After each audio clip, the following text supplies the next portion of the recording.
Okay, welcome back everyone to the first ever in-person post-lunch session in FORC. So the first talk of the session will be by Elbert from Harvard about improved generalization guarantees in restricted data. Yep, so let's just get right into it. For a bit of background, in adaptive data analysis, we typically have a setting where an analyst is interacting with a query answering mechanism. So the analyst sends queries to the mechanism, and then the mechanism computes answers and sends them back to the analyst. Then the analyst can compute their subsequent queries based on the answers that they received from the mechanism.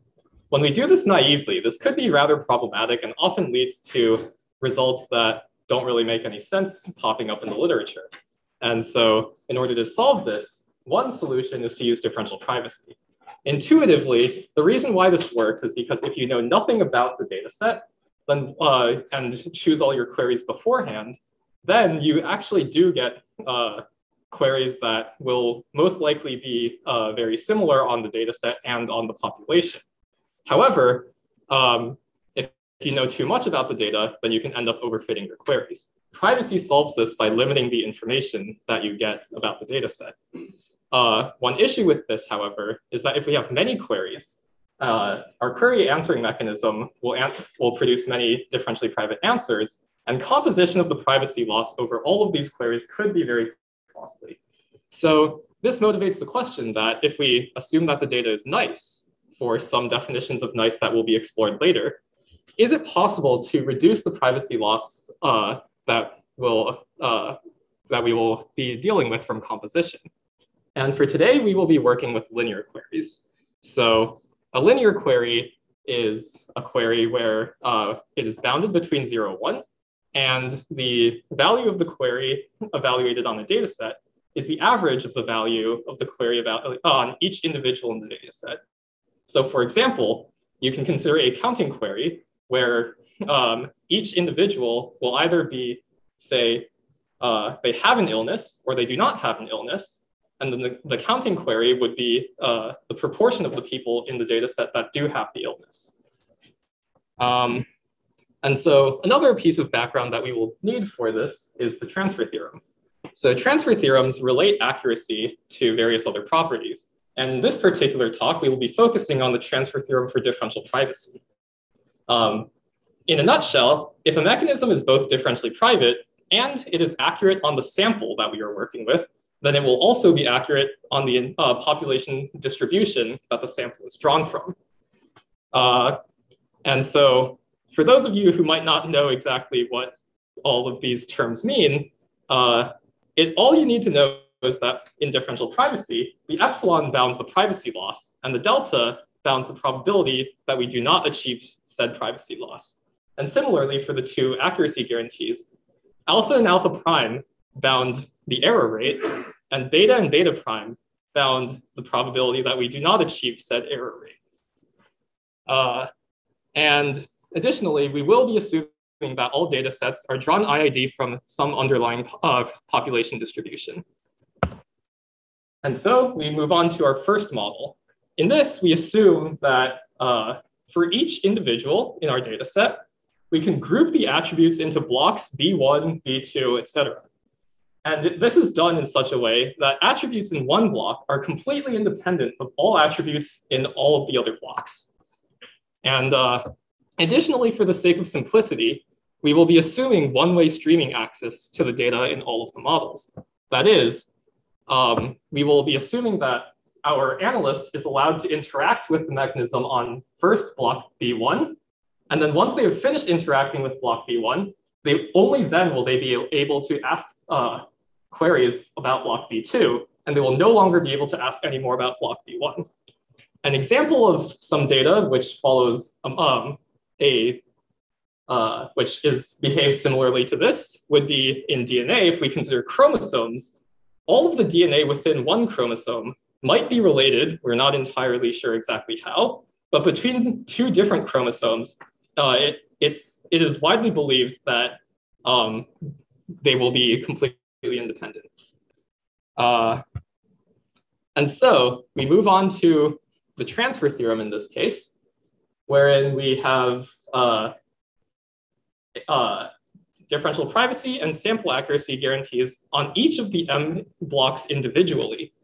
And we can then compute the distributional accuracy on these blocks using the transfer theorem.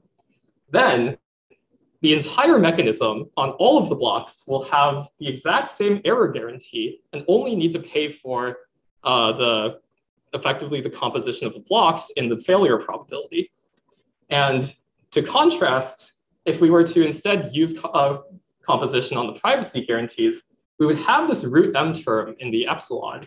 And that would be, and so we can see that our bound is significantly stronger than what we would get naively. To see why this is the case, we first introduce the following intuition. So if we let the blocks be B1, B2, et cetera, as before, we now consider we also split the data into many different distinct data sets. And on X1, we have only the data on block B1. And then X2 is a separate data set, which only contains the data on block B2, and so on.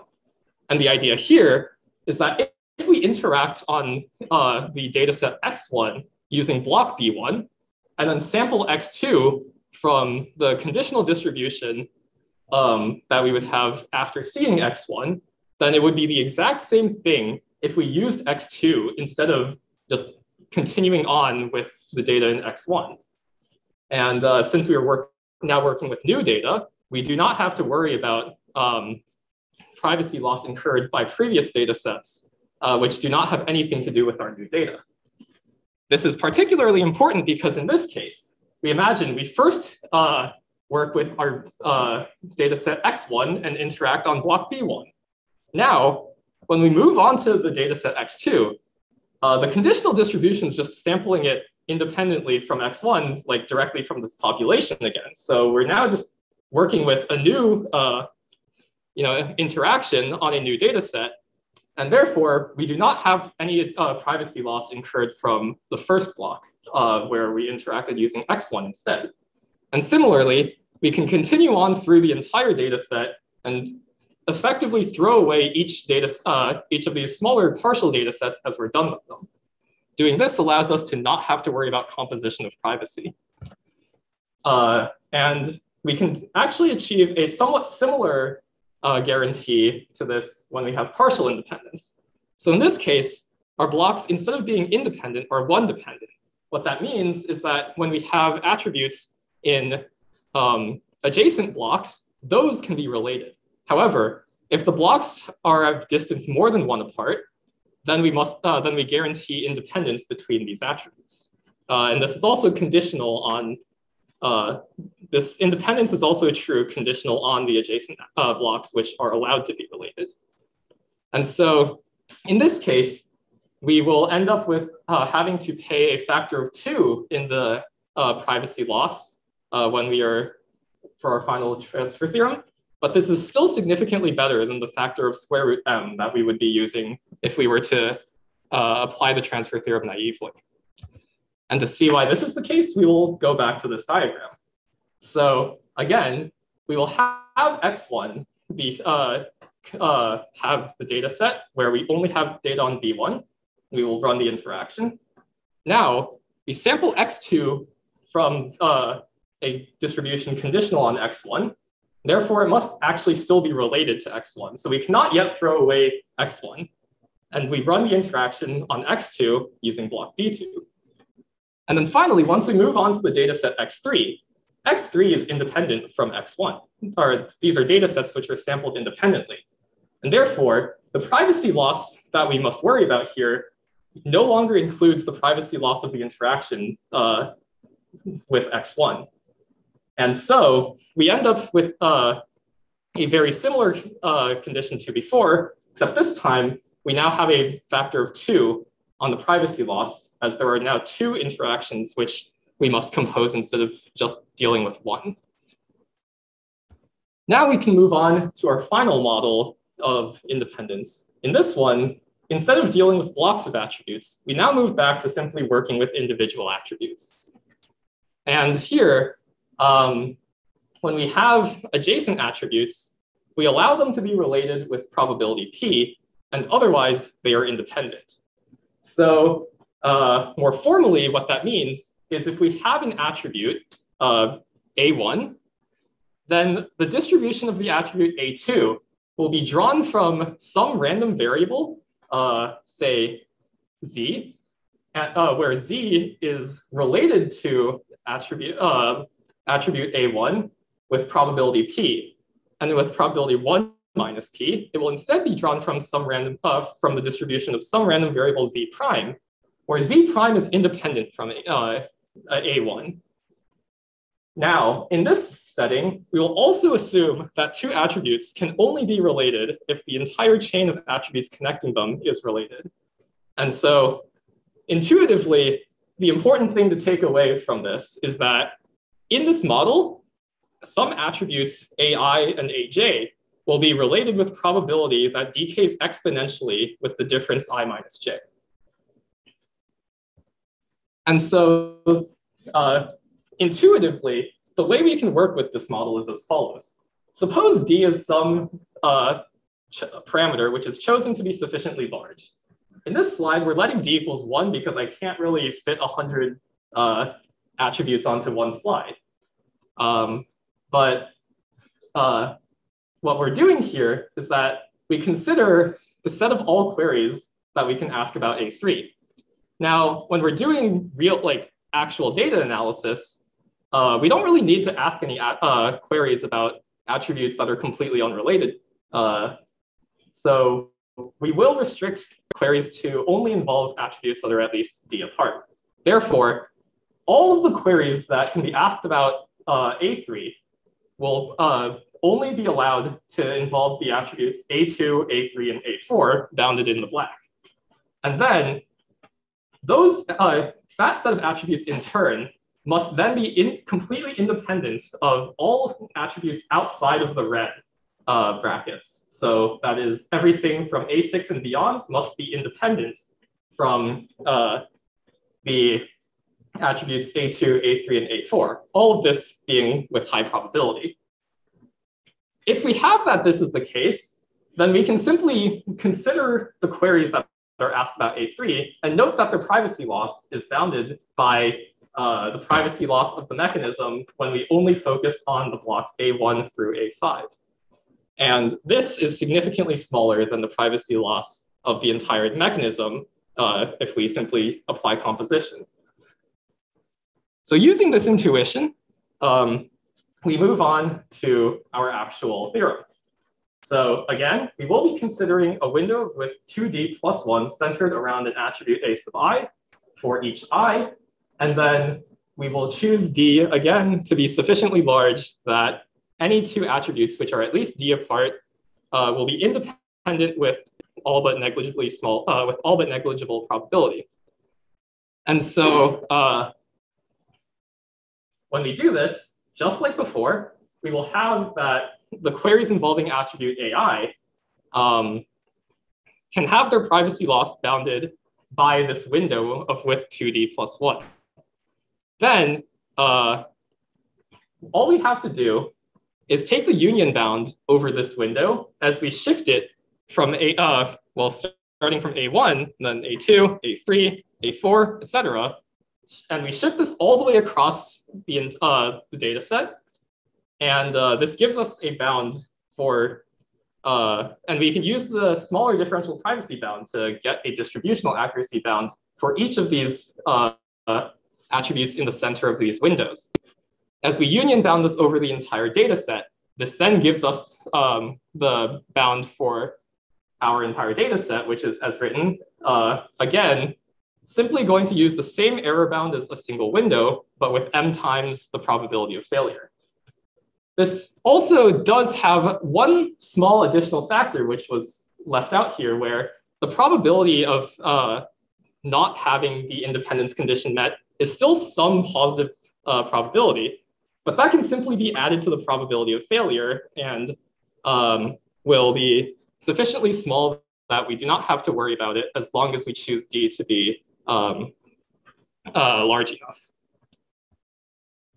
And so this moves on to our final section. In this section, we are considering an application of how we can use our data. as oftentimes when we are analyzing data, even if we're working with, say, some nice DNA data that we know the structure of, there will also be something else that we were trying to actually get from this data, say a label. So for example, if we are doing a genome-wide association study, we might be testing the frequency of each SNP with whether or not a medical condition is or is not present in the patient. This binary label has unknown relation to the rest of the data. We can actually deal with this non-privately by simply splitting our mechanism based on the label. What that means is we will have sub-mechanisms M0 and M1 such that whenever a query is asked to M, we will pass the query on to M0, except with, in the case of every query that involves the label, we will simply hard code in 0. And similarly, for M1, we will hard code in 1. Then we will use these smaller mechanisms to answer the data, or to provide answers on the data with the appropriate labels. And then we will take the weighted average of these answers to compute our final answer. The reason why this works is because once we've hard-coded the label into the mechanism, it is effectively no longer an attribute of the data. And therefore, even if the analyst knows exactly which of these data sets they are working with, and they know that the label is 0, this no longer matters, and they are effectively working with a fresh data set that they have no information about. And this actually works very well, because if we were to imagine a world in which instead of using the empirical proportion of labels that are 1 as the weighting for when we average these answers, if we instead use the true probability, then we would actually end up getting the exact same distributional accuracy guarantee on the final answer as we would have on each of the individual mechanisms. And so all we have to do here is add to that the amount of sampling error we get in estimating the proportion P by using the empirical answer instead of the actual value. And that can be done with a simple Chernoff bound. So that is all for my talks.